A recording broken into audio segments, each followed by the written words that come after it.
lo máximo sería con el gobierno y con toda la sociedad y todos los que se puedan. Eso sería lo máximo. Y sí, pienso en nuestra América Latina con el Caribe, por supuesto. Pienso hasta América Latina con Estados Unidos.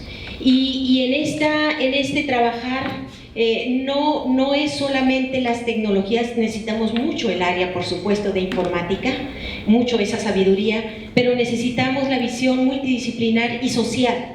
Y multidisciplinar porque son precisamente los saberes de los biólogos, de los físicos, de los matemáticos, de los antropólogos, historiadores, para dar el contenido hacia lo que generemos. Y a su vez la sociedad también para recordarnos que es a ella a quien nos debemos. Y entonces en esta confluencia lo máximo sería llegar a una alianza con el gobierno. Yo admiro mucho el trabajo de Brasil a través de TED. Digo, es el país que ha logrado más en políticas educativas de acceso abierto. Es el que ha logrado más políticas institucionales, vamos a ponerle así. En México, solamente hay 4 países en América Latina que han logrado una política nacional de acceso abierto. Argentina fue el primero, Perú, México. México apenas la tuvimos hace 3 años y lo que hicimos fue precisamente los activistas del tema, tocar y tocar y tocar y gritar hasta que nos recibió la Cámara de Diputados y Senadores con la Secretaría de Comunicación. La Secretaría de Comunicación y la Secretaría de Educación, hasta que nos dieron audiencia y estuvieron con nosotros y les expusimos todo lo que necesitábamos del acceso abierto. Y entonces sí se llevó a cabo, lo logramos, y se firmó esa ley de acceso nacional, de acceso abierto, que dice todos los fondos públicos, todos los proyectos con CONACYT que apoyen con fondos públicos de la sociedad, tienen que estar sus materiales en abierto. Y entonces en México apenas lo logramos, te digo, se firmó hace 3 años. Lo malo es que no se puso en sus letras ninguna restricción a quien no lo hiciera. Y entonces hasta lo por hoy, que apenas tiene poquito tiempo, pues si todavía no cumplimos con eso, pues no pasa nada, como muchas cosas, ¿no? En México. Entonces sí, definitivamente el gobierno debería ser uno de nuestros grandes aliados y es lo que estamos tratando de hacer.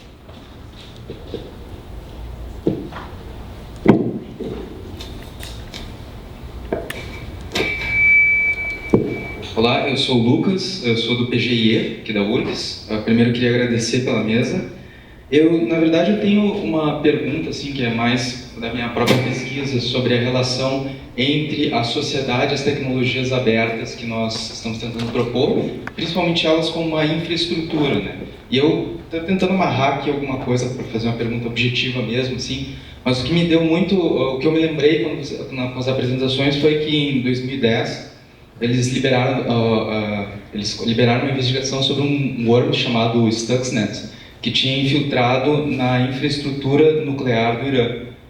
E esse programa de software é um dos softwares mais lindos assim, que já foram feitos, porque ele conseguiu tomar toda a infraestrutura do Irã e, na época, havia o potencial que ele destruísse toda a energia nuclear do Irã, bastando receber alguns comandos. E ele tinha 3 características, né? Primeiro, que ele se infiltrava de uma maneira autônoma. A segunda parte era de que ele conseguia se camuflar dentro dos sistemas. E a terceira parte deles é que esse software ele conseguia se auto-atualizar de quando em quando, né? E quando eu penso no Stuxnet, eu penso um pouco numa ideia de uma ideologia, né? Uma ideologia como está na boca das pessoas, assim, que normalmente a gente diz que a ideologia é aquilo que nos impede, as nossas ideias que nos impedem de ver a realidade, mas a ideologia é um conceito mais, acredito, sociológico, assim, ideologia como os meios ideais sociais que se traduzem, né? E com isso também, é claro, né, eu fico pensando assim, por exemplo, nessa capilarização, como o professor usou, e nessa infiltração dessas instituições que tem na nossa sociedade. Não é à toa, por exemplo, né, assim como o Stuxnet podia ser ativado para destruir as centrífugas de enriquecimento de urânio do Irã, não é à toa que o Facebook, por exemplo, ele tem 5 reações, né, e uma dessas reações é a raiva. Tu fica com raiva da coisa e tu clica lá. E na computação afetiva a gente tem papers publicados sobre como a raiva é o instrumento mais efetivo de viralizar alguma coisa e de propagar uma informação pela rede. né? Não é à toa que essas coisas estão desconexas. Até porque a raiva é aquilo que faz com que você não só clique, mas você compartilhe, você copie, cole e divulgue essas questões. E também viria assim, uma questão da própria ideia de desorganização, uma perspectiva instrumental de conhecimento, uma forma de administrar o conhecimento e de espalhar ele pela sociedade, que hoje em dia a gente tem ferramentas que chegam além do indivíduo, né? Chegam, por exemplo, eu não sou um indivíduo, eu sou um impulso que, se recebe uma determinada informação, eu vou agir de um jeito, isso já é mapeado nessas redes. E eu fico perguntando assim, diante dessas instituições que entraram dentro dos indivíduos que somos nós, né? Chega um ponto assim de que, por exemplo, você está acostumado, não é acostumado a usar os instrumentos do Google, você está viciado, você está, é difícil, é doloroso você explorar, se quer explorar uma outra ferramenta, né? Eu fico pensando, quando a gente constrói uma iniciativa de tecnologias livres, uma iniciativa de software livre, sobre as estratégias de capilarização disso, como é que a gente faz com que essa ferramenta se divulgue pela sociedade, e uma perenização, né? Porque o Stuxnet, ele tinha um instrumento que era de se auto-atualizar constantemente. A mídia, ela lembra pra gente de algumas coisas, né? Não é à toa que, por exemplo, quando acontece um desastre, como tem acontecido aqui no Brasil com o Brumadinho, as pessoas dizem, puxa, mas nem pagaram o pessoal da Vale. Por quê? Porque tu não tem... Da Vale, de Mariana. Por quê? Porque a mídia não estava cobrando disso durante os últimos 3 anos, mas cobrou outras coisas que estão na ponta da nossa língua. Aí eu fico com essa pergunta, assim, né, sobre essa conquista da sociedade, se isso é possível, se a gente tem que transitar para um outro tipo de sociedade, alguma coisa nesse sentido. Obrigado. Qual deles é a pergunta ou para todos? Para todos. Para todos? Para todos. Uma das coisas que eu acho mais bacanas dos estudos de ciência e tecnologia é mostrar como as pessoas resistem, né? Então, o exemplo que eu dei, por exemplo, da escola, o que aconteceu é que não os professores, mas os alunos, intuitivamente eles decidiram que eles iam usar simplesmente um único login para entrar em todos os computadores. Então, para todos os efeitos, era um único moleque ali na escola que estava entrando todo dia nas 32 máquinas da escola. Eu não sei se eles perceberam isso como um ato de resistência, de expediência, né, de fazer as coisas mais rápido, mas é um ato de resistência muito, muito bacana, de você dizer, bom, vai traquear tudo errado, né? Usar o mesmo CPF na família inteira, né, quando você vai pedir uma nota legal, alguma coisa do tipo. E acho que isso acontece...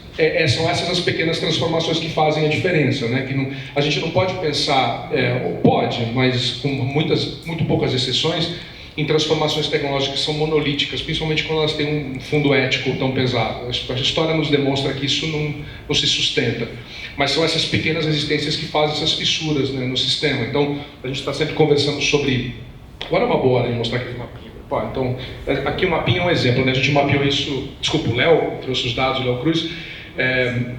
Mês passado, 2 semanas atrás, que a gente conseguiu mapear as universidades que já têm em verdinho aqui, as que já têm parceria ou indicativo de parceria com o Microsoft Google, ou seja, cederam os seus servidores de e-mail, que é o maior indicativo, né, de parceria, ceder os servidores de e-mail para essas 2 grandes empresas. Vocês veem que, talvez vocês não sabiam, mas isso já é um fenômeno nacional. A gente está confirmando esses dados agora, mas eu queria trazer para vocês conhecerem de qualquer jeito. De todo modo, o que não interessa não é tanto as verdes, mas as vermelhas, ou vice-versa. Depois vocês acessam o mapa para ver. Não me interessa as que não entraram, né? Como é que elas estão se sustentando. E a gente vê universidades, grupos resistindo e criando seus próprios sistemas de comunicação alternativos ao que existem. E são esses grupos, essas insurreições que fazem com que a gente consiga fazer pequenas redes de colaboração que podem começar a crescer e mostrar alternativas. E elas existem, mas elas não vão ganhar mídia, não vão ganhar propagação. A gente tem que criar esses espaços. Assim, usar o Telegram é um ato de resistência? Talvez, a gente pode dizer que seja de alguma maneira, diferente ao que está disponível. Usar alguma coisa muito mais radical te coloca num universo onde você vai falar sozinho. Mas você tem maneiras de quebrar como esses protocolos funcionam, micro-relações que às vezes conseguem se conectar e criar todo um ecossistema paralelo ao que existe, é o que a gente tenta fazer nessa defesa, por exemplo, da universidade pública. Eu, na verdade, não tenho muito a comentar, porque a sua fala foi, na verdade, uma intervenção. E eu só diria duas coisas. Quer dizer, primeiro, por isso que eu entrei aí com a palavra viciado, né? A gente tem que lembrar que quando, e eu acho que esse mapa aqui corrobora isso que eu estou dizendo, quando o Serginho Amadeu estava no ITI, no governo federal, que era um órgão de tecnologia na primeira gestão do governo Lula, ele foi ameaçado de ser processado pela Microsoft porque disse que ela usava a tática de traficante. Aí a própria Microsoft desistiu do processo porque reconheceu que a tática é de traficante mesmo, como no Google é uma tática de traficante. Quer dizer, independente da questão dos dados, você imagina se esses jovens, essas crianças, no mundo adulto, vão querer outra coisa que não usar o Google. Então, quer dizer, ou nós compreendemos o tamanho desse desafio, e a Europa está atenta a isso, está dizendo assim, tem que ter um limite. O crescimento das empresas pode chegar até um ponto e depois disso vai ter que se dividir. Não é assim que a gente fez com o meio de comunicação. No Brasil não obedece, mas tem a lei que diz que você não pode ter cruzada de meio de comunicação. Alguém não pode ser, aqui no Rio Grande do Sul, dono da RBS, da TV Gaúcha, da TV não sei o que, da rádio, da não sei o que. Rio Grande do Sul não, Rio Grande do Sul, Santa Catarina. Né? Na Bahia, a mesma coisa. Quem são os donos dessas empresas? Então, há uma regulação disso, há uma lei sobre isso. Não é obedecida, mas se viu que não é possível deixar na mão de 6 únicas famílias todo o sistema midiático. Por que na internet não pode fazer isso? Ou não se vai fazer isso? Tem que fazer. Porque se não fizer é isso aqui, ó. Agora, enfrente isso. Aí eu me lembrei, e por sorte consegui achar, um texto do Veríssimo do Globo, de 2011, né? Por conta lá daquelas histórias das manifestações, não sei o quê, aí o título é Um Monstro. Aí ele diz, eu vou ler um trechinho só. Marx não chegou a pedir que esquecessem tudo que ele tinha escrito, mas confessou que a invenção do trem e do navio a vapor o forçavam a repensar algumas de suas teorias sobre o futuro do capitalismo. Os seguidores de Ned Ludd, chamados luditas, trabalhadores da indústria artística inglesa, blá, blá, blá, blá, blá. Aí lá no fim eles assim... E todos presumivelmente concordam com as medidas do governo para evitar novos distúrbios, incluindo o controle das redes sociais. Resta saber se o controle ainda é possível. O monstro talvez não seja mais domável, já acabou com qualquer pretensão, e aí ele continua e termina com a segunda frase. Agora, pode não haver mais o que fazer. Se tivessem parado na invenção do trem... Só que não tem como, quer dizer, a história você não diz, agora pare e vamos começar de novo. Quer dizer, o trem está passando e a gente tem que fazer essas transformações, é com ele andando, quer dizer, e aí são questões rigorosas que a gente tem que ter. No mínimo, vai usar o YouTube para publicar um vídeo, já olhou que tem 2 abinhas na publicação do vídeo, em que você pode dizer qual a licença, e aí você não coloca a licença padrão do YouTube, ninguém olha. Isso é papel nosso da universidade fazer. Na verdade, eu devia usar o YouTube, mas aí é outra questão. Mas se for usar, no mínimo isso. Vai usar, vai distribuir um documento, não distribui em .doc. Usa um formato aberto. Vai usar uma letra para preparar uma transparência, use um formato aberto. Vamos brigar que a BNT não use um tipo de letra que é uma letra proprietária.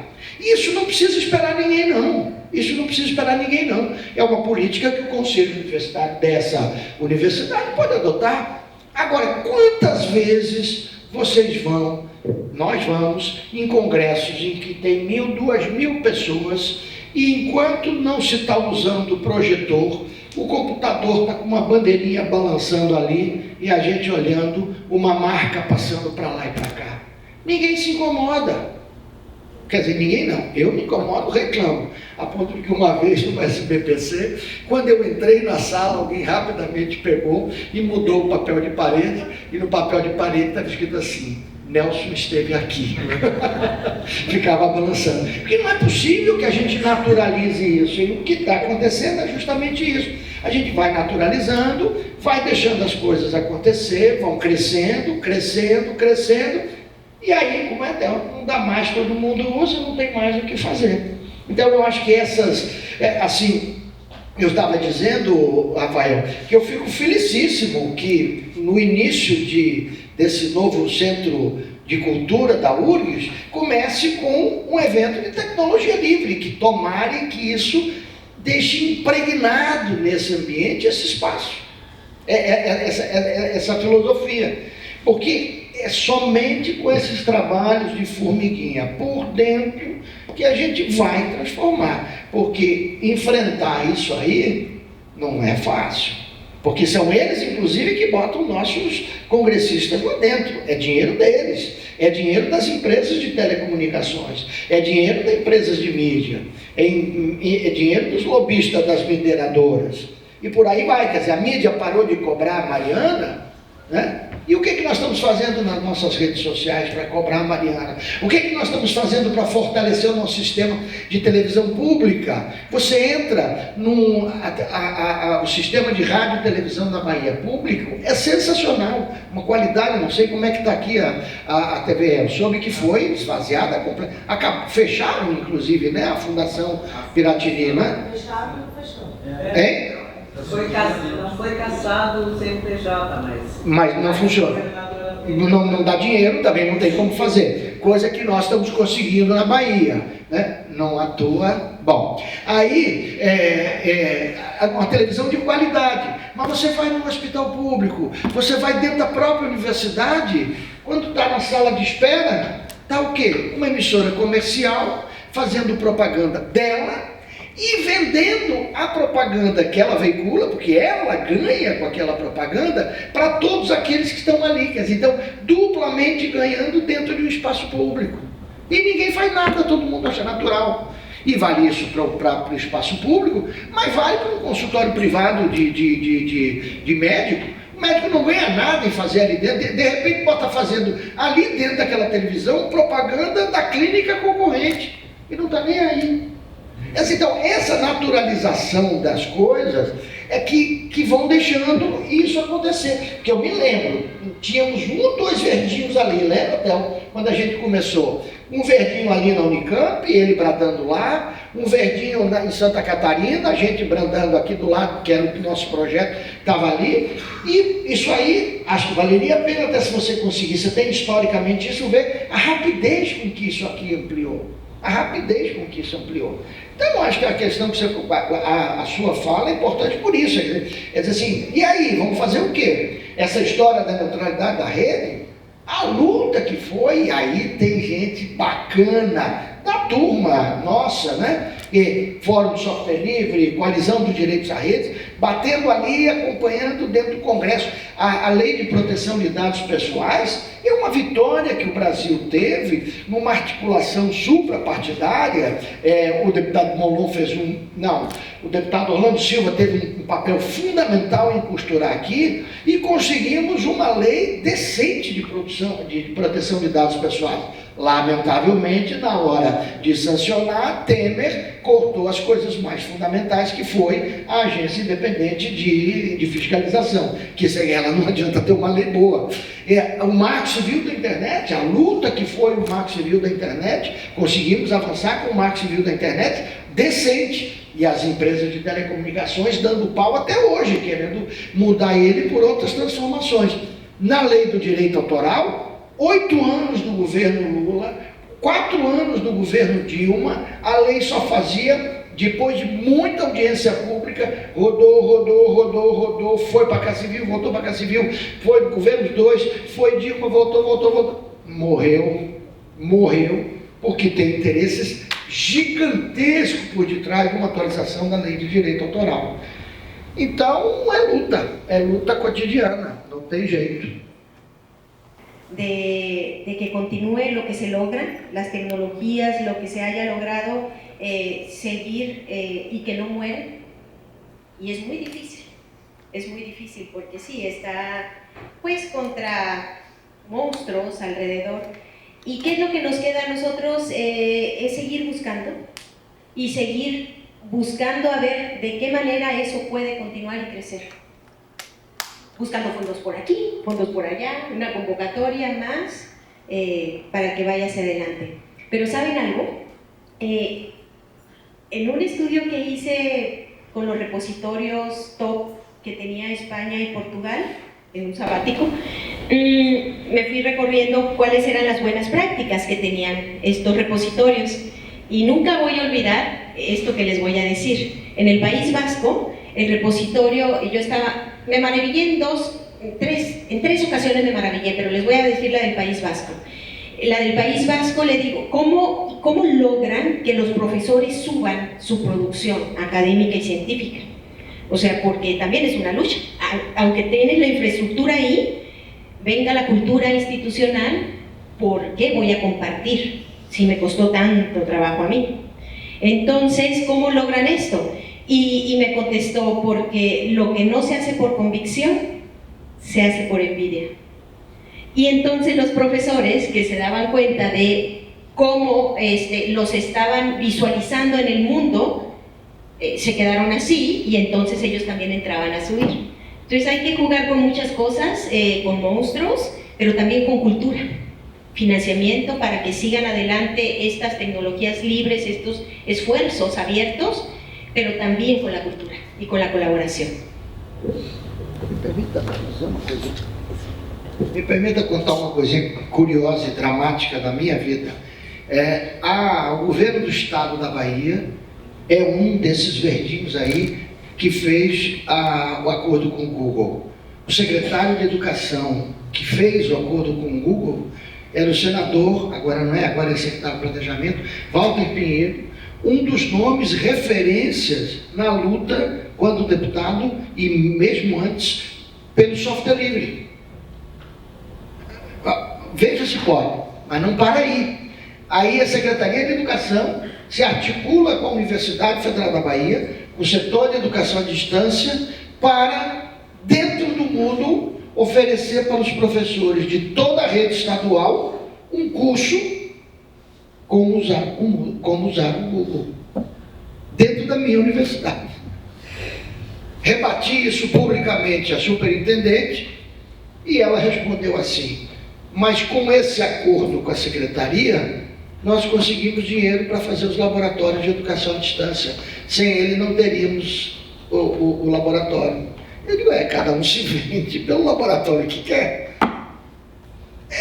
É isso, quer dizer, então você vê, estamos dentro de uma universidade pública, dentro de um estado que foi vanguarda, aliás, aqui no Rio Grande do Sul também, né? Foi vanguarda nesse campo de software livre. E olha hoje a dificuldade que a Associação de Software Livre tem para fazer um fórum. O fórum do ano passado dá vontade de chorar. Você vê o tamanho do fórum, mas felizmente teve. Porque lembrando do que era o fórum dos seus primeiros, no ano passado era como diz lá na Bahia, uma moquequinha, né? Mas foi feito. Então, quer dizer, vai e vem. O nosso GT de educação já foi enorme, lá ficou pequenininho. Então, acho que essas lutas. Que vocês dizem que são as dominadoras, né? Apple, Facebook e assim em geral, as pessoas, por conta do serviço que eles ofereciam, pela qualidade e por tudo mais, pela acessibilidade, as pessoas naturalmente já foram nelas por conta que suprir a demanda dessas pessoas, sabe? Eu acho que é muito difícil a gente querer ficar demonizando elas como se fosse um projeto de dominação, porque muito antes mesmo as pessoas buscavam esses serviços pela facilidade que elas davam para as pessoas.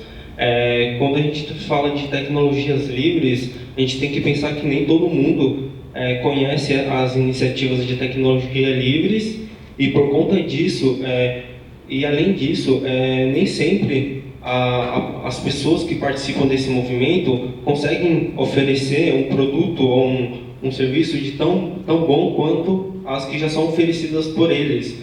Então, eu acho que é mais eu acho difícil, complicado até, assim, no meu entender, dizer que essas empresas também não fazem um papel social importante, porque foi graças a elas que muitos conhecimentos foram popularizados e democratizados, e num período em que os fornecedores de tecnologias livres não tiveram tanto impacto assim. Além disso, eu acho que é importante também mencionar que grande parte das pessoas que buscam as tecnologias livres hoje em dia, elas não foram incentivadas por nenhuma universidade ou por a escola mesmo, porque as escolas, querendo ou não, elas falharam nesse ponto. E foi a partir da acesso a facilidade de acesso a essas plataformas que eles conseguiram ter acesso a pelo menos algum tipo de informação e futuramente se ingressaram no conceito de tecnologia livre, sabe? Então, é mais esse ponto que eu gostaria de discutir mesmo, porque acho que o ponto central é justamente as pessoas. Eu não creio que as pessoas que existam, que essas organizações não têm um papel importante, mas eu creio que as pessoas que acabam buscando as tecnologias livres se dá pelo fato de ter muitas falhas no nosso sistema educacional e tudo mais. E em relação a ensino à distância, por exemplo, como foi dito nas palestras anteriores, acho que nosso sistema de ensino hoje em dia, por ser uma coisa tão, não só no Brasil, mas no mundo em geral, né, ser tão atrasado, que fizeram as pessoas buscarem outras formas de adquirirem conhecimento e também acabaram entrando no conceito de tecnologia livre, e essas ferramentas, de certa forma, ajudaram muito a popularizar isso. E eu acho que é graças a isso que hoje em dia nós discutimos essas questões. Repete seu nome, como é? É Jack. Jeff? Jack. Agora tá. Jack, eu acho que o teu ponto é importante por diversas razões e também suscita a gente pensar justamente por que a gente chega nessas conclusões. Sem dúvida, a primeira separação clara que a gente tem que fazer é entre pessoa física e pessoa jurídica. Uma coisa é você, com seus amigos, decidir que você quer usar o WhatsApp. Você tem todo o direito de fazer no mercado aberto, escolher a plataforma que te serve. Se você tem consciência se o WhatsApp está te minerando os dados ou não, se você tem preocupação se os seus metadados são relevantes, se você quer ceder, isso é uma decisão pessoal. A grande questão para a gente é quando você muda a infraestrutura de instituições. Então, quando uma secretaria de Estado decide que fala que a partir de agora todo mundo tem que usar Google, todo aluno de 8, 10, 9, 8, 12 anos tem que ter uma conta da Microsoft, a gente muda a discussão. A separação entre institucional e pessoal é muito clara. E acho que sim, você faz uma escolha pessoal e esperamos bem informada para decidir qual é a sua escolha. Não há dúvida que eles produzem um produto de qualidade, mas a gente sabe, né, a Red Hat acabou de ser comprada por alguns 13 bilhões de dólares, a gente sabe que a Red Hat também conseguiu fazer alguma coisa que valeu a pena, pelo menos para o mercado. Exemplos não faltam de produtos de qualidade que a gente não conhece por serem ou software livre ou hardware livre, o que é que seja livre, né? E o nosso exercício é justamente, acho que todo o nosso coletivo é mostrar o quanto tem de coisa livre que é melhor ou tão bom quanto, que pode substituir o que tem de privado, e mostrar outras alternativas de gerar lucro e gerar dinheiro para quem defende, ou para quem não defende outras formas cooperativistas de desenvolvimento, que são alternativas ao que está vigente. Não é fácil. E essas escolhas pequenas e finas é que determinam o ecossistema. O grande problema de fazer essas escolhas, dizer assim, bom, o Google resolveu um problema. Certo, o Google resolveu um problema, mas logo que o Google resolveu o problema, apareceram alternativas. À medida que você faz essas finas escolhas, você traz a manada junto com você. E esse grupo de manada faz com que a gente comece a ter esses tipos de problema. Então, a grande dificuldade de pensar que essa pequena decisão pode ter tão grande impacto. Quando a gente escolhe colocar nosso conteúdo no Google Classroom, como fazem ali, não fazendo na Bahia, porque é mais fácil, a gente toma uma atitude que fortalece um certo modelo de vida e uma empresa. Quando a gente escolhe, por exemplo, eu vou usar o Moodle, meu Moodle institucional, que não é tão legal, mas vou tentar fazer alguma coisa para melhorar aqui, a gente se sacrifica por conta de outras razões, né? E essa decisão ética é que é muito difícil de fazer. Porque você não está simplesmente usando o Moodle, usando um software alternativo, você está colaborando para o fortalecimento daquele outro jeito de se construir tecnologia. Isso é muito difícil de fazer, que é justamente o que você está apontando. E eu vou só inverter o argumento da escola, porque eu acho que é um argumento que vale a pena refletir dos dois modos. Já o modo que você apresentou, que é legítimo, de dizer as pessoas se desilusionam com a escola, percebem que não têm acesso a uma série de coisas, a escola falha de muitas maneiras, e por isso a gente vai para outros caminhos. Isso é legítimo, é verdade. Por outro lado, a gente só tem a escola que a gente tem porque a gente sempre vai por esses outros caminhos. A escola é do jeito que ela é porque a gente resolveu sucatear ela desde que a gente abriu para um grande público. A escola não recebe o investimento que deveria, os professores não recebem a atenção que deveriam. A gente tem a escola que a gente tem também por essas mesmas decisões que a gente toma.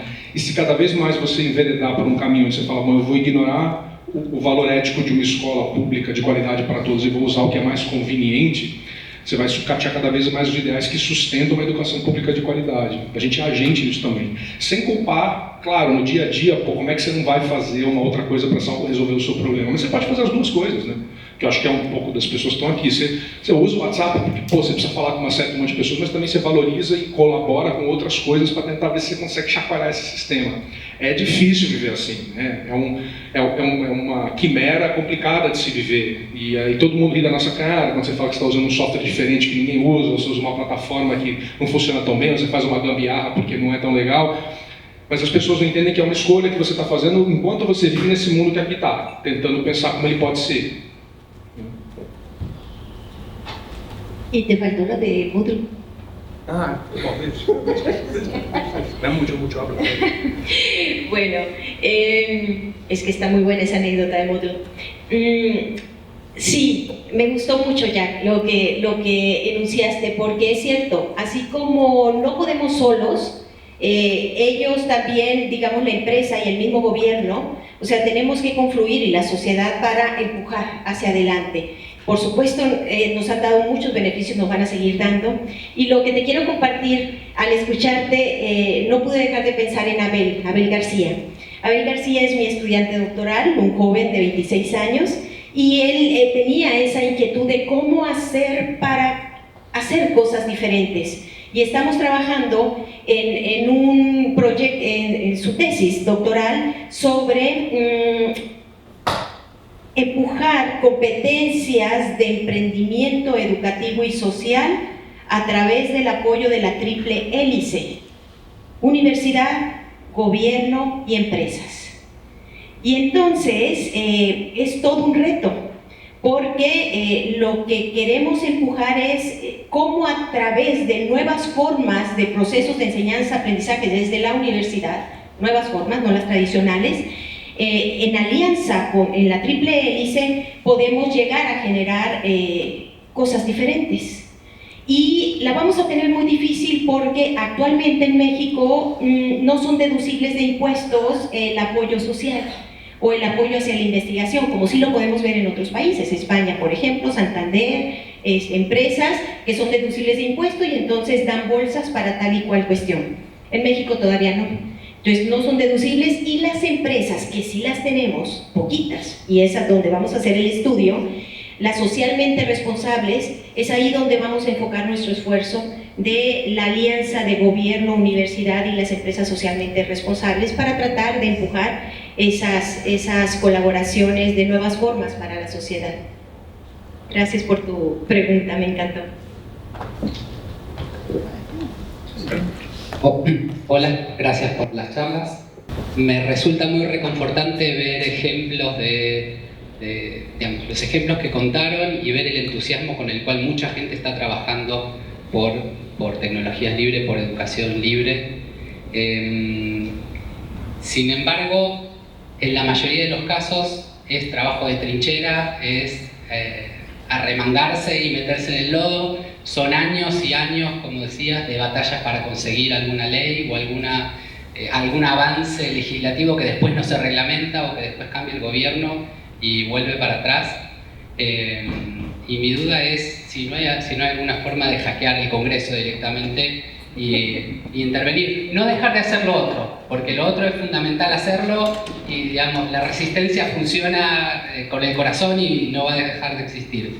Pero si no, convendría también tirar líneas de arriba para abajo y lograr que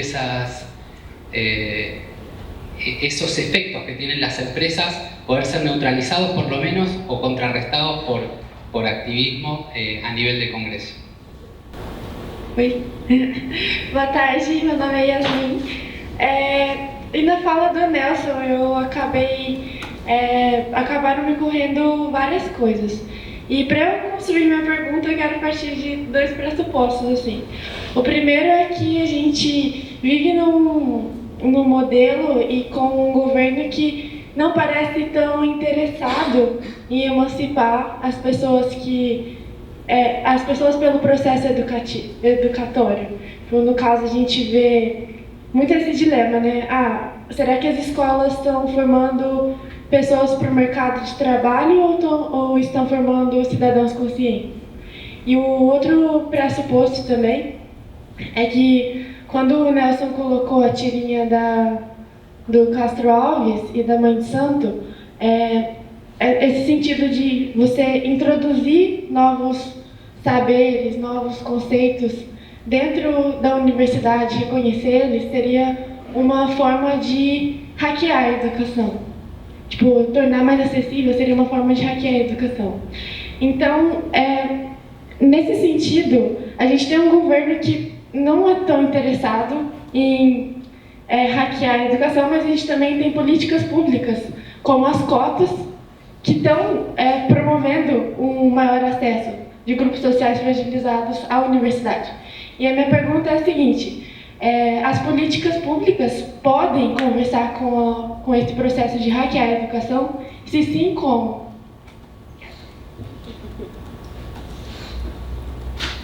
Vamos juntar a pergunta do Christian, daí a gente já tem 3 questões.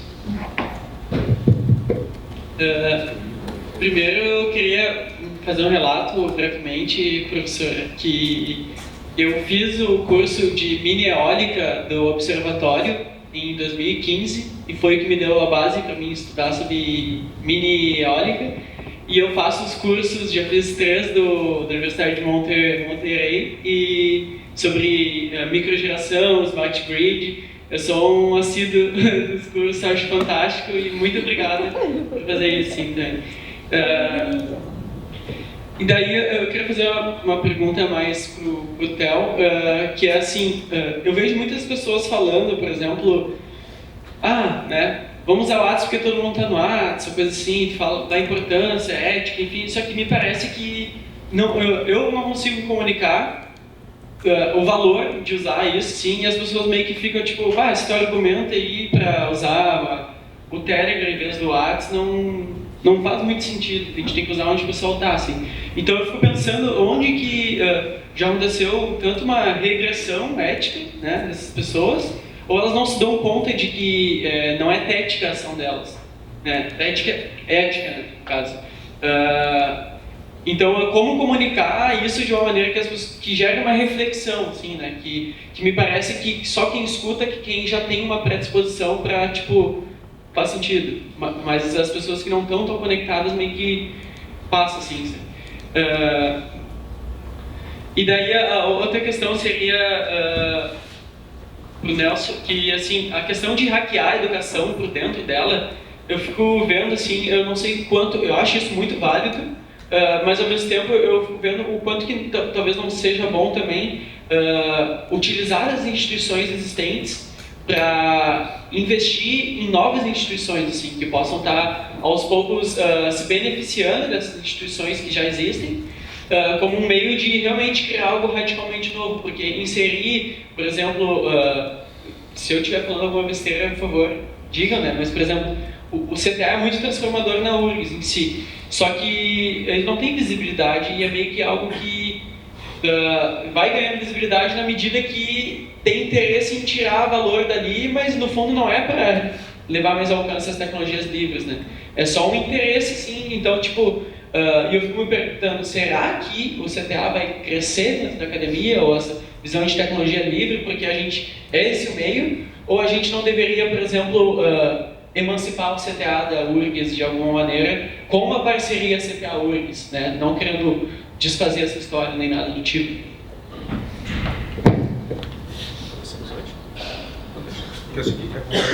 Começa daí dessa vez. Vamos lá. Muita coisa clara, né? Eu vou começar por ordem, mas eu vou misturar um pouquinho. Eu também acho, já que sua colocação super importante, porque é com essas provocações que a gente dialoga e a gente vai avançar no sentido de dizer de diversas possibilidades de realmente superar essa situação.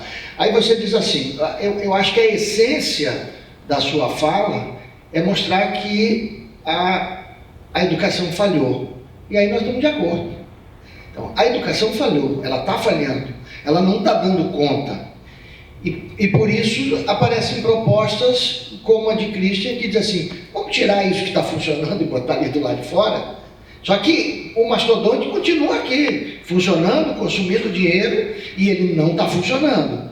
Ele não está funcionando a tal ponto que você chega a afirmar, e olha como é curioso isso, você chega a afirmar que as tecnologias livres são mais difíceis do que aquelas proprietárias e por isso ela termina não funcionando muito. E no entanto nós nos acostumamos a vida inteira a usar um sistema operacional chamado Windows, que para desligar você apertava num botão escrito iniciar. E a gente acha fácil. Por que é fácil?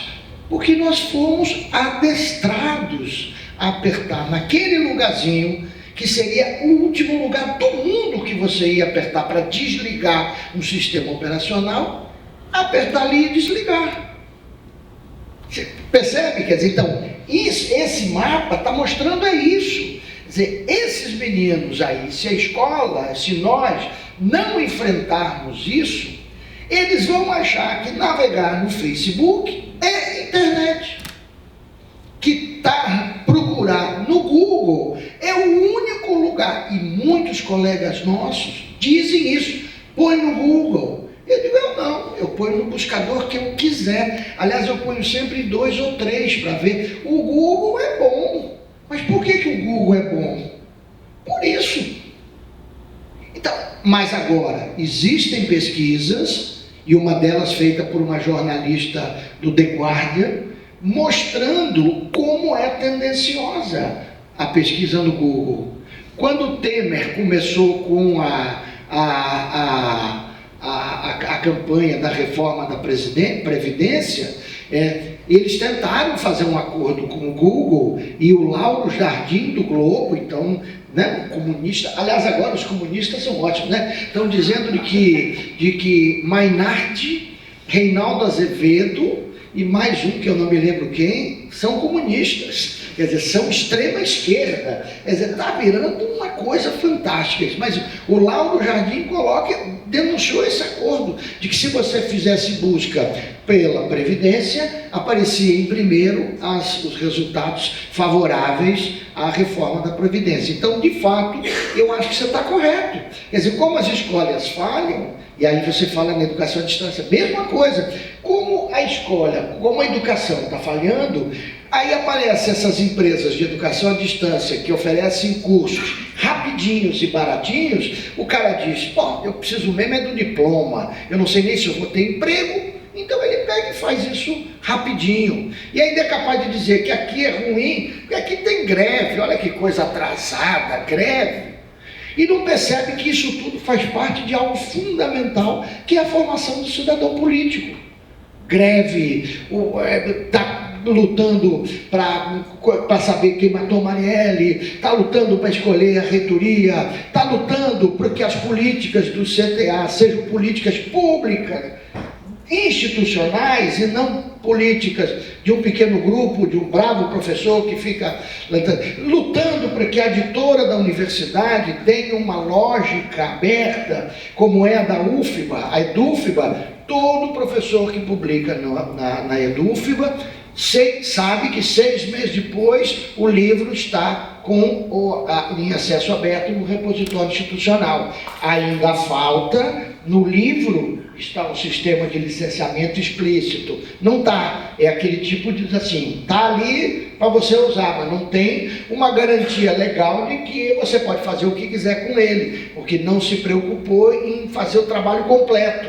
E é uma brava, como é Rafael, uma brava diretora, Rosa Flávia, que está lá trabalhando em defesa do acesso aberto. Então, aí, Cris, pode ser mais fácil e mais rápido para esse pequeno grupo tirar o CTA e daí, acho que o Rafael não vai querer não, mas administrar isso fora, né? Mas é pior para a instituição, porque o que a gente precisa é fazer com que isso que está acontecendo aqui deixe marcas aqui dentro, deixe marcas institucionais, que o Conselho Universitário se debruce sobre essas políticas.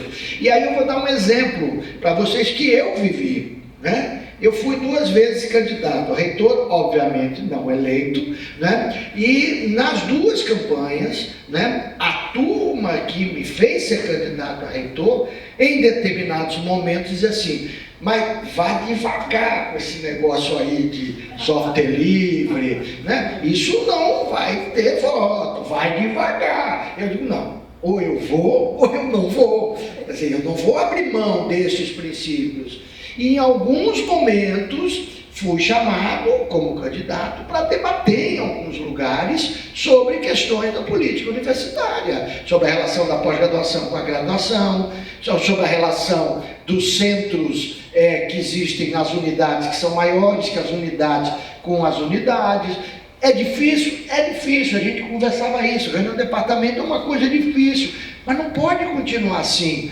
Historicamente, como é que nascem as fundações de apoio na universidade? Elas nascem porque o sistema de compra, de gestão pública da universidade não funciona.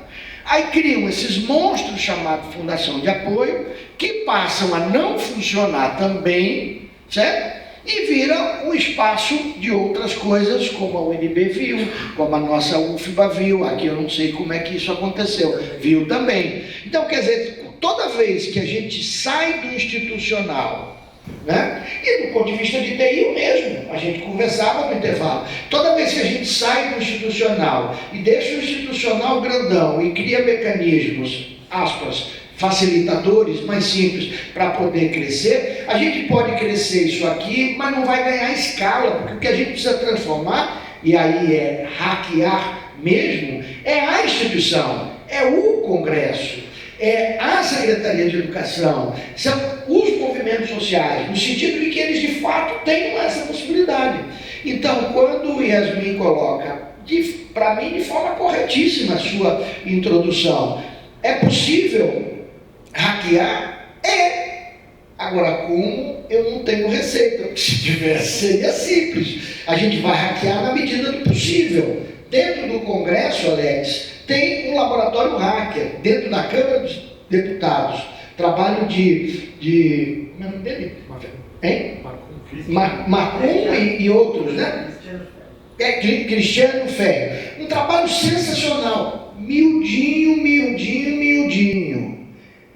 Porque se ficar grandinho, eles vão impedir. E aí tem de Marcum um dos exemplos mais geniais para mim, que mostra o que é o hackear e o que é a filosofia hacker.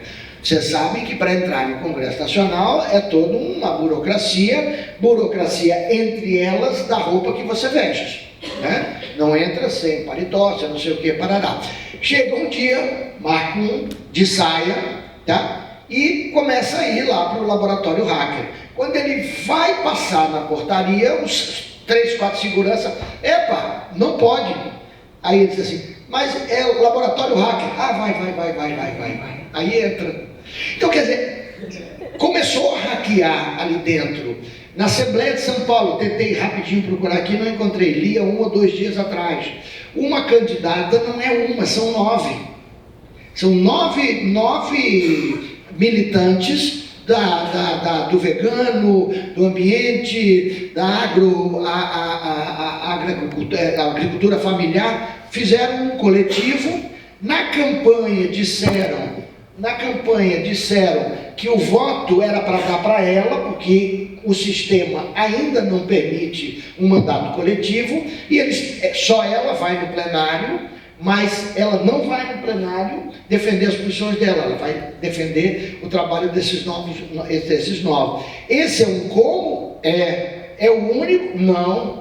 Eles conseguiram dessa forma, outros conseguiram de outro, e por aí vai. Quer dizer, no dia que daqui a pouco vai fazer um ano, que Marielle foi assassinada, ela estava reunida numa favela, numa associação de moradores, com 15, 16, 17 pessoas. Quer dizer, é um trabalho cotidiano, e esse trabalho cotidiano demanda muita luta. Então, modificar uma reunião de departamento, modificar uma reunião de conselho universitário para que tenha políticas públicas, não é fácil, porque vai inclusive encontrar a resistência dos nossos próprios colegas. Falar em ciência aberta, falar em formato aberto, vai ter muita resistência. Agora, voltando, Jaque, é o trabalho formiguinha educacional, é o trabalho de ir construindo, formiguinha, como você colocou, é o trabalho de ir construindo, reconstruindo, avançando, não necessariamente para quem defende, né, acabar com as empresas, mas ter uma limitação da atuação delas. Você diz, não acredito que eles tenham um projeto de dominação, mais ou menos, porque o Mark Zuckerberg, New York Times e Folha de São Paulo, 1 ano e meio atrás, começou a circular pelos Estados Unidos em campanha para presidente da República. Eu acho que ele desistiu em função dos escândalos da Cambridge Analytica, mas ele tinha vontade. Agora imagina que planeta tem depois de Donald Trump, Mark Zuckerberg, né? Não seria mole, mas eles estavam interessados, ele estava interessado. Achar até burrice, porque eu acho que ele tem mais poder hoje tendo Facebook, Instagram e WhatsApp do que sendo presidente dos Estados Unidos. Porque no presidente dos Estados Unidos, no mínimo, ele tem um congresso que pode segurar, como segurou em dezembro, a todas as ações do Estado. Ele ali não, ele diz, vou agora resolver o problema da fake news. Vou começar a dizer o que é verdade e o que é mentira. E começou a implantar isso. Então, quer dizer, a gente não pode deixar de compreender de que estes movimentos oligopolistas são muito fortes. E como tem muito recurso, como tem muito dinheiro envolvido, o poder associado a eles é enorme. E aí é luta cotidiana. Movimentos sociais, organização de base, não tem para onde correr. É organização em torno do software livre, organização em torno da agricultura familiar, organização em torno das candidaturas. Então, não tenho a menor dúvida que hackear o Congresso é uma das coisas mais importantes que a gente tem hoje. Porque com esse Congresso que a gente tinha e com esse que a gente tem aí, o que vamos fazer? Vai ser luta cotidiana. Agora, é uma luta que eles dependem a cada 4 anos de voto. Então, se a gente conseguir ter uma ação política mais forte, as coisas podem não ir tanto para o lado que estão indo. Muito bacana ouvir Nelson falar e as perguntas de vocês também, mas eu acho que a lógica do hackear é difícil a gente falar que é coisa de formiguinha, mas a gente tem muitos exemplos de como isso funciona. O Marco Civil foi um exemplo muito bacana, e a gente tem exemplos recentes também na área de educação que a gente conseguiu hackear, mas não é hackear no sentido talvez de mudar a estrutura democrática, né? Isso já é um trabalho mais difícil, mas que está acontecendo, as pessoas estão pensando em alternativas de movimentos de participação. Mas uma coisa que eu acho que é legal de refletir, a gente aprendeu fazendo o trabalho de educação aberta, é que a gente fala muito em governo e fala muito em ministério, e esquece que existe uma fauna diversa ali, né? Existe ministro, existe secretário executivo, mas depois existe um bando de servidores. A maioria dos servidores dos ministérios são pessoas que estão lá porque são extremamente comprometidas, em todos os ministérios. Tem gente que é ruim, tem gente que é bacana, mas tem uma boa parte ali de pessoas que estão comprometidas com a causa. O cara só vai parar lá, a pessoa só vai trabalhar lá porque acredita. E com esse povo que está lá, que não vai embora de governo em governo, que está lá 15, 20 anos, a gente tem um diálogo muito bom. E é possível hackear essas políticas. A gente tem um exemplo muito claro que é o Plano Nacional do Livro Didático, que é um projeto de governo que gasta 3 bilhões de reais por ano com livro didático, e a gente conseguiu colocar uma cláusula de licenciamento livre em parte daquele material 2 anos atrás. Isso é monstruoso, né? Assim, são 5 editoras que controlam o mercado editorial no Brasil, sobrevive com essa grana. E a gente conseguir colocar, depois de anos de discussão e conversando com as pessoas, e participando de reuniões, indo no congresso, falando, a gente conseguir colocar isso é uma coisa que mudou completamente a cabeça das grandes editoras num mercado de 3 bilhões de reais por ano. Isso é um exemplo de vários outros, mas essas pequenas participações que a gente acha que são triviais, num conselho universitário, num grupo, é que fazem a grande diferença. A gente consegue. Só que é uma coisa de 1 ano, é uma coisa de 5, 6, 8, 10 anos, mas a gente começa a ver esses resultados. E a gente tem tanto exemplo no software livre, claro que é herança para todos nós, mas também na área de recursos abertos, educacionais abertos também.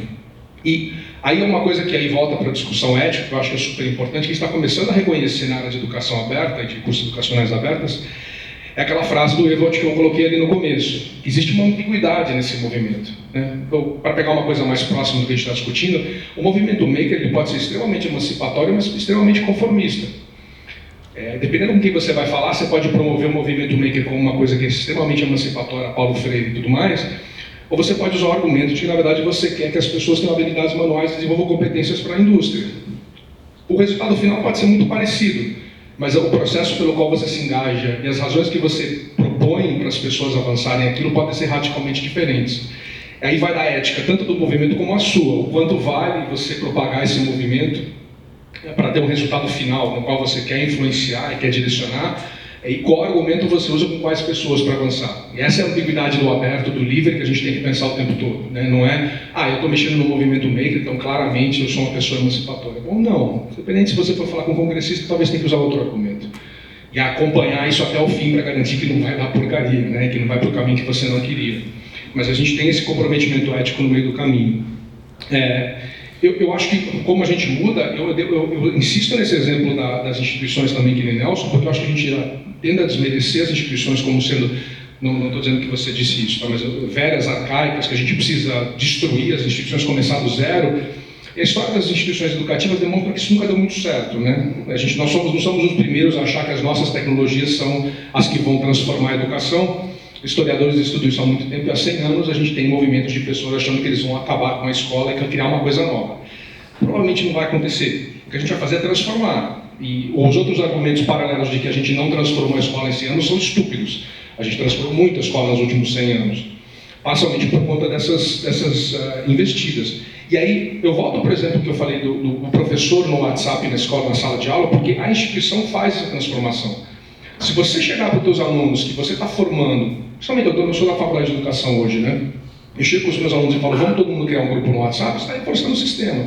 Mas ali você tem uma relação de poder que pode ser positiva, de você falar, não, gente, vocês usam o WhatsApp todo dia, a gente vai usar, pode ser super radical e falar que você vai usar Scuttlebutt, ou você pode falar que você vai usar Telegram.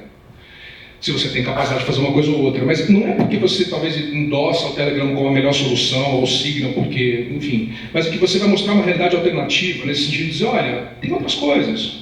Vamos explorar outras coisas. Talvez essa não te preste, talvez você não goste, tenha crítica, mas aqui eu tenho uma relação de poder que eu vou usar na ética de uma coisa positiva. Vou te falar, a gente não vai usar o que tem, a gente vai se esforçar, que é um espaço educativo, todo mundo pode errar, pode dar problema, a gente vai gastar 6 meses aqui usando uma outra ferramenta, ou 3 outras, e todo mundo vai se dar mal, mas a gente vai aprender a usar uma coisa diferente. É por isso que é tão privilegiado esse espaço, é por isso que é tão nojento quando a gente vê uma instituição falando assim, vamos botar tudo no Google que é mais fácil. Bota tudo no Google, mas é mais fácil. A educação não é para ser fácil, é o único lugar que nos resta para ser difícil, né? O resto tem que ser fácil, aqui tem que ser difícil, tem que ser complicado, a gente tem que aprender com as coisas, né? Eu acho que usar esse poder, forçar essa barra vale a pena. E dizendo, como estava contando para Nelson mais cedo, né? Forçar a barra com as pessoas funciona às vezes também, né? Eu brincava que eu tinha uma conta no LavaBit, com servidor de e-mail na época, e todo mundo ria da minha cara, meus amigos, quando eu era menor, falavam, pô, você usar LavaBit, ficava brincando com isso. Depois descobriram que era o servidor de e-mail do Edward Snowden. Aí todo mundo achou um cara bacana, porque eu estava usando LavaBit. Né? Fiquei legal, que nem um comunista agora, né? Todo mundo agora fiquei legal, porque todo mundo associa com uma coisa bacana. Mas tem momentos, eu sou obrigado a usar o WhatsApp na universidade, não uso, as pessoas me ligam. Elas me ligam, e ligam pouco, o que é ótimo. Aí você fala, não vou usar. Ou quando o Telegram foi a mesma coisa. Eu tenho, sei lá, 20, 30 pessoas no Telegram. Todas as pessoas que disseram que nunca usariam. Eu falei, tá bom, não usa. Aí, eventualmente, elas precisam falar comigo. Eu não sou tão popular assim, mas algumas pessoas precisam falar comigo eventualmente. Elas instalaram o Telegram. Aconteceu. Eu fiquei 6 meses sem falar com um monte de gente, mas eventualmente elas apareceram. As pessoas transformam os seus comportamentos quando você é meio radical também. Não recomendo para todo mundo, mas funciona. Elas percebem que o Telegram não é tão diferente, ou o Signal não é tão diferente quanto o aplicativo que elas estavam usando antes. E por último, acho que para continuar esse argumento, essa questão da instituição, a gente também sempre pensa nessa dicotomia, né? Tem isso ou aquilo. O que a gente está vendo cada vez mais, e voltando um pouco porque o Jack falou mais cedo, é essa ideia de que a gente tem que começar a pensar em rede, né? Tem a escola, tem a universidade, tem outras plataformas, tem gente aprendendo em espaços não formais, tem coletivos, tem uma série de coisas. Como a gente enreda essas coisas, né? Como a gente faz cada um exercer um papel diferente para proporcionar educação para as pessoas, e a gente faz isso virar uma rede educativa, né? Um ecossistema educativo. E não só é isso ou aquilo. A gente não precisa destruir uma coisa para construir outra, né? Y yo te escribo correos. Bueno, sí, realmente muy interesante todo lo que preguntan, lo que comentan. Estoy encantada escuchándolos a todos. Y les entiendo, ¿eh? Les entiendo. Luego hay que ver que entiendo. ¿Sí? Políticas, formación, difusión. En políticas, cuando se llega hacia esa instancia ya es un gran logro, pero como bien dices, ¿qué va a acompañar a la política para que funcione? Y la política pues tiene que ir acompañada de una serie de elementos, y aquí voy a aprovechar para decir otro de los aspectos que me maravilló en ese estudio que mencioné. En Braganza, Portugal, encontré también una universidad pequeña muy fructífera en lo que tenía su comunidad académica en el repositorio. Y también les pregunté, ellos no me contestaron lo de la envidia de la otra universidad, ellos me contestaron con su política. Y entonces resulta que la política era que a los profesores se les evaluaba con base en lo que estuviera en el repositorio. Si no estaba en el repositorio, no existía. Y así escribieras un artículo, un libro, un esto, un lo otro, y fuera maravilloso y estuviera muy bien citado allá en el internet y lo que quieras, si no estaba en su repositorio, no existía. Entonces la política iba acompañada de esos mecanismos de acompañamiento. De esos mecanismos que incentivaban a los profesores para que subir su producción ahí. Entonces la política por sí sola no funciona. Como unos maravillosos repositorios, tecnologías libres y por sí solos no funcionan. Si se le acompaña de una política, algo ayuda. Pero luego, voy con el siguiente elemento, si se le acompaña de formación, todavía ayuda más. Porque muchas veces no es ni siquiera que estén en contra de las tecnologías libres, es que no las conocen, no saben ni para qué sirven, ni cómo funcionan, ni qué beneficio le va a traer a quien la use, a quien la produzca. Entonces ahí tenemos un gran gap, tenemos una gran oportunidad de formar para que eso vaya acompañado. Estamos hablando como de un ecosistema, las tecnologías solitas no, sino con acompañamientos de formación, de difusión, de mecanismos que acompañen a esa tecnología libre.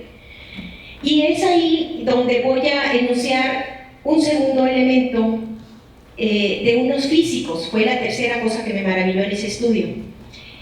En el CSIC, el Centro Superior de Investigación Científica de España, que confluye ahí toda la producción científica de España, el CSIC es un organismo muy fuerte, muy prestigiado.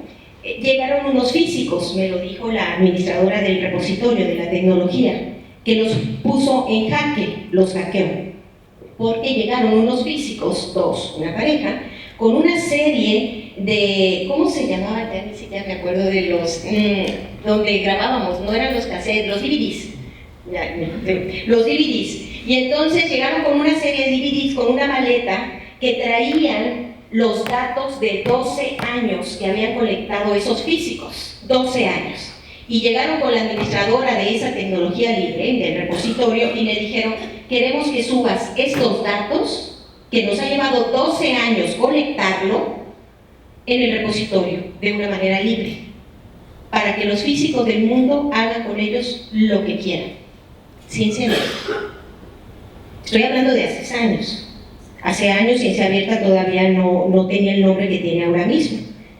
pero puso en jaque a la administradora porque dice que la capacidad de su tecnología, o sea, le llevó a un 75%. Necesitaba mayor tecnología para subir los datos de 12 años. Cuando ella me lo dijo, yo me quedé maravillada y dije, qué corazón de científicos, qué corazón para dar 12 años de trabajo colectando datos y que quieren que lo use el mundo. El día en que lleguemos a esas acciones, las tecnologías libres van a ser otra cosa. Esa capacidad de dar hacia los demás es otra cosa. Y me voy hacia la difusión. El difundir ese caso, como el difundir lo que tú nos acabas de compartir, Cristian, yo te voy a pedir un video para los profesores, se van a encantar. El difundir lo que provocan las tecnologías libres y las instancias prácticas abiertas también es un gap que tenemos. Es algo que tenemos que empujar y seguir empujando y seguir empujando. Te voy a platicar que esos MOOC, 12 MOOCs, estaban formados por, los diseñábamos 3 equipos con 3 componentes, 3 equipos. Uno eran los ingenieros en energía, los de contenido. Otro eran propiamente los creativos, productores, diseñadores, artistas que nos ayudan a hacer más atractivo la interfaz. Y otro éramos nosotros, el grupo de investigadores de innovación educativa. Entonces, los 3 juntos construíamos cada uno de estos MOOC que tú llevaste. Los más difíciles eran los ingenieros, los del conocimiento, los del contenido. Y no eran difíciles porque no quisieran, sino porque no sabían qué beneficio les podía traer el enseñar así a la masividad, a 160,000 en el mundo. Entonces no tenían ese conocimiento y decían, mejor ese tiempo lo invierto en escribir un paper, con eso me van a evaluar, o en mis alumnos que tengo ahí presencialmente, o sea, todo el tiempo que voy a invertir porque lleva mucho tiempo diseñar uno de esos cursos, el contenido.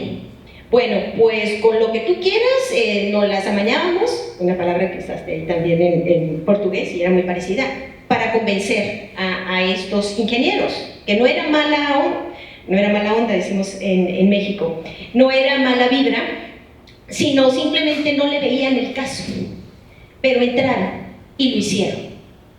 Y ahora nosotros, los innovadores, investigadores educativos, estamos haciendo investigación de todo lo que implicó para los participantes, para ellos, para nosotros, para todo lo que pasó ahí, o lo que está pasando. Y entonces ahora los estamos escuchando a ellos, y escuchamos a uno de los profesores que tú mencionaste, que tiene laboratorios virtuales y remotos, que él los utilizaba con sus alumnos presenciales. Y decidió ponerlo ahí, las tecnologías todavía no nos lo permitían y los tecnólogos nos ayudaron para que fuera posible. Y dice que ahora él, estando en su casa, entra a los cursos y ve el mapeo y que en el mundo se encienden localidades que están usando sus laboratorios visuales y remotos.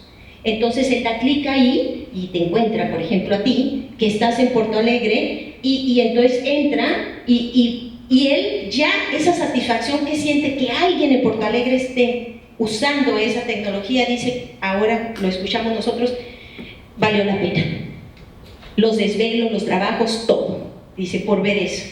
Y no solo en Porto Alegre, él se va clic y se va a Oaxaca, a nuestras zonas más pobres, y se encuentra una localidad paupérrima, muy pobre, y allá hay un quizá profesor, estudiante, no sé, conectado usando el laboratorio virtual y remoto. Entonces esas cosas quisiéramos transmitirlas y difundirlas para decir, esto es posible. Eso es lo que nos falta. Entonces nos faltan esos 3 elementos que enuncié y era lo que les quería compartir. Bom, a gente está encerrando, gente. Eu quero agradecer muito a presença da professora Maria, do professor Nelson, do professor Theo. Realmente foi uma discussão muito rica, né? O Daniel está aqui ainda. O Daniel, lá no início, no primeiro dia na abertura, falou que seria um momento histórico e eu pensei que ele estava forçando, mas agora estou começando a concordar com ele. Eu acho que realmente é uma discussão muito rica, contextualmente falando. Acho que vai trazer muitos benefícios para o debate dessa universidade. E, bom, a gente precisa encerrar, até porque a Marina me chamou a atenção que a gente precisa sair do prédio, tá?